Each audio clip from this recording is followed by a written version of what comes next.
Yes. Buy a home? Yes. All right. And gas was $2. She's a millionaire.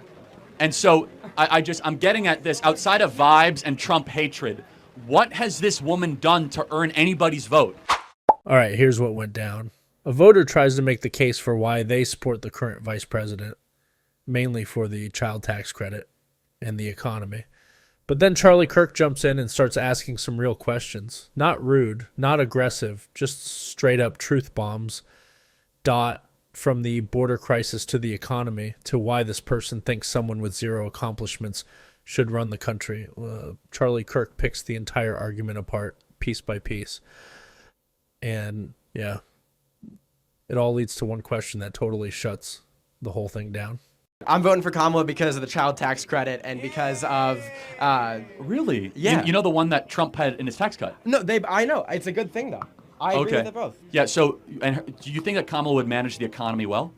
Yeah. Why hasn't she done it the last 3.5 years? She's the vice president. Are we gonna You're right. act like the vice president is managing the economy? So like, yeah, this is what I love about Charlie Kirk. He's not yelling or trying to own someone. He's just asking common sense stuff. If you're saying she should run the whole country, then shouldn't we be able to list what she's done in her current job? Like, Think Joe Biden's running Anything? the economy right now? I think the White House senior staff. Hold on a second. If White House senior staff. Kamala Harris wanted to run the country, she could. How did Kamala Harris do with running the border? Again, How many illegals have come in under her watch? Can you guess?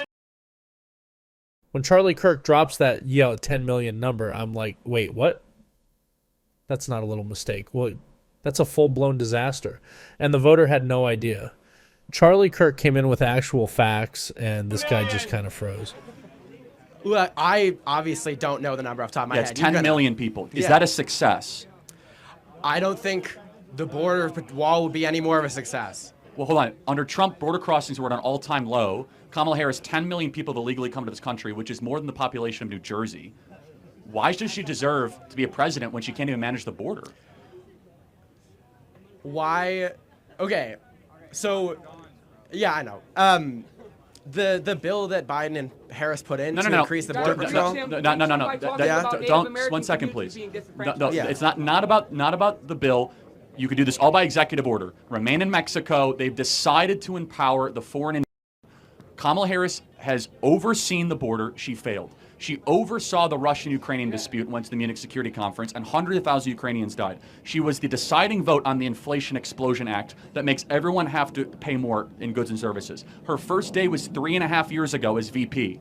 What has she done that has given you confidence she'll do a good job as president? This is where Charlie Kirk really starts getting surgical. Like, he's not even being mean. He's just asking the one thing no one ever wants to answer. What has she actually done? If you can't list even one win in 3.5 years, that says I mean, she everything. inherited a bad COVID economy, and it's gotten better. It has. It's gotten better since the COVID. Yes, the economy is better since the end of COVID. Prices are higher. People can't afford homes. 1.5 million people lost their jobs in the last year. You ask anybody in the economy, the American people don't agree with you, by the way. 75% of Americans disapprove of the economy right now. Yeah. But if she was so good, by the way, so she says, I'm going to do no tax on tips, stole it from Trump. Why doesn't she just tell the IRS to do that right now? Right. She's been in there years.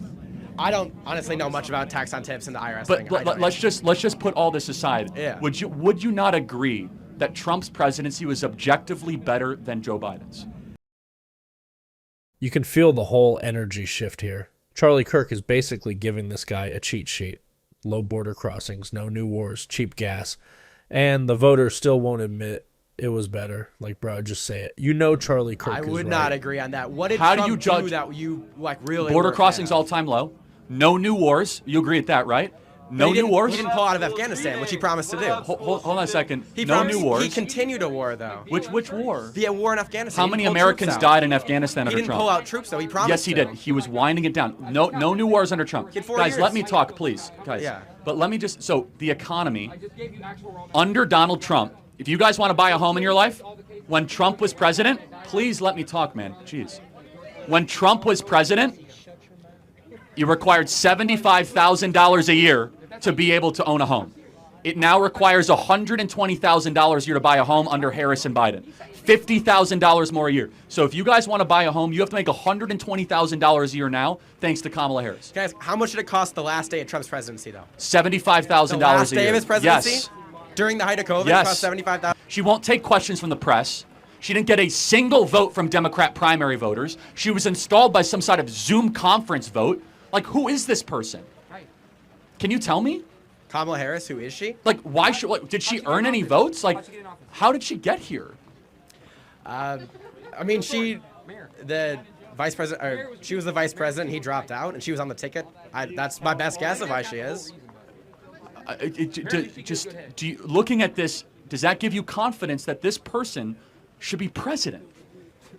I'm fine with her experience. I think she has a lot of experience for the office. Yeah, I don't think you can argue that she doesn't. I mean, yeah. we already went through the border, but just like, you got to give me something, or the audience, like, make the case. Like, we're here in a battleground state, Wisconsin.